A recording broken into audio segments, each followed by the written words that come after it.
Now, we're going to talk about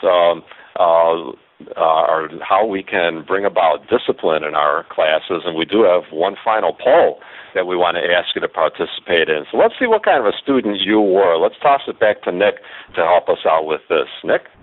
All right, thank you, Joe. Ladies and gentlemen, once again, you should see the polling box open on your screen with the question, what kind of student were you? Please answer A, if you were a downright devilish Donna or Don. B, if you were a mischievous Mike or Michelle.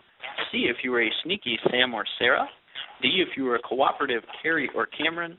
E, if you were an angelic Adam or Alice. And finally, please select F, if you were a teacher's pet Tom or Terry. Okay, thanks, Nick. And as we see those results coming in, I have to fess up and tell you that I was not an angelic Adam or Alice. I would have to say I was a bit more of a sneaky Sam or Sarah when I was a kid. And I got over it and I got through it. But, so the kids in our classrooms, some of them are going to be a little devilish, a little mischievous, some sneaky, others are going to be angels. But, Nick, let's see what folks said then, hear about their own behavior when they were kids. What kind of results did we get? All right, thank you, Joe. It looks like most of our group has identified themselves as cooperative Carries or Camerons. We only had one answer that didn't get any responses, and that was the downright devilish Donnas and Dons. Well, I'm not surprised. We don't have any devilish catechists there. There are a few other sneaky Sams like I was, but it looks like I'm preaching to the choir, Nick. We got lots of angels out there. So let's remember that the group you're going to teach, chances are they're not quite all as angelic as you were as a kid. So let's go through some advice here that can help you out in terms of smoothing out discipline problems. And the first thing is to simply understand the role of discipline, and this means that you want to keep things in perspective and make sure that discipline is a means to an end, not an end in itself. You don't want to become some kind of a drill sergeant. The important thing is to identify whatever improper behavior is taking place. You don't want to just shout out, all right, everybody, shut up. You want to be able to kind of hone in on, what exactly is going on and then zero in and try to respond to that particular behavior. Also, don't panic. Take a deep breath. Help yourself out by keeping calm, and you'll be able to get the discipline back in order better than if you lose your cool. Try to avoid interrupting your lesson. And by that I mean if you see a little trouble brewing in one area of the classroom, you keep talking in your lesson and you head over to that area and you put a little tap on the desk in front of that child or a little tap on the shoulder and get their attention. But keep talking. Don't interrupt your lesson. Number 5, keep the kids involved.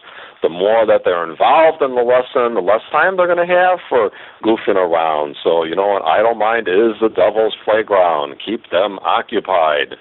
I love the picture of that kid on the screen. Get used to it. You're going to have someone like that in your class. And he may be, one of the best kids, though. Just because they goof around doesn't mean that they're trouble. Number 6, scan the room. In other words, have your eyeballs always moving around. Keep your nose out of your textbook or your manual and see what's happening. Use the kids' names. Move around the classroom. Make yourself a moving target. Check your seating arrangement. There's lots of different ways that you can break up pockets of kids who are cliques. And the more they sit together, the more they're going to misbehave. So you can move someone's desk. Reinforce good behavior. So discipline is not just about, pointing out the bad behavior, but when kids are behaving well, reinforce that and affirm it and invite all the kids to behave that way. Make a few rules. Don't become a drill sergeant, like I said before. Just make a few rules, very plain and simple, explain them, and then be consistent in how you're going to enforce them. And then finally, get to know the age group that you're working with, because there are some things that are just typical of a certain age, and that will help you to be a little bit more tolerant. Excuse me, I talk too much. It's getting to my voice here. We're going to go just about 3 minutes over time. so bear with me as we finish up how we talk about how we can polish our technique. There's just a few certain things that we can do to really help us become a more effective catechist. And let me share a few of those with you. The first one is, I just mentioned this before, make yourself a moving target. Don't just sit behind a desk. You can get up and move around. It really communicates enthusiasm. Make eye contact and scan the room. You know, the more you lock eyes with students, the more they're going to realize that you're really talking to them. Add some variety to your voice. I'm losing my voice. Add some variety to it. You know, try to make it sound enthusiastic in what you're saying, what you're teaching, because we are teaching good news. And be aware of the facial expression. Make sure that your face is showing people that you're excited about what you're teaching. Your body language is also showing enthusiasm. Vary your pace. Sometimes you need to slow down a little. Other times you're going to maybe quicken the pace. A few more things.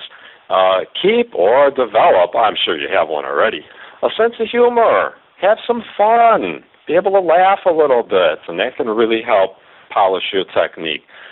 Be aware and vigilant. I like to tell catechists you got to grow some eyes in the back of your head so that you can, in many ways, preempt any problems. Nip it in the bud.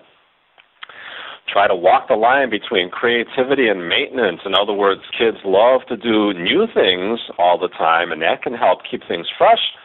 But also they like sameness. And so it's good sometimes to be doing things the same way all the time, creating that sense of ritual. And then finally, strive to not only be effective, but also affective. In other words, show your feelings. Tell the kids stories about times that you were extremely happy or even times that you were sad. And kids love when you tell real stories. It makes a great impression on them.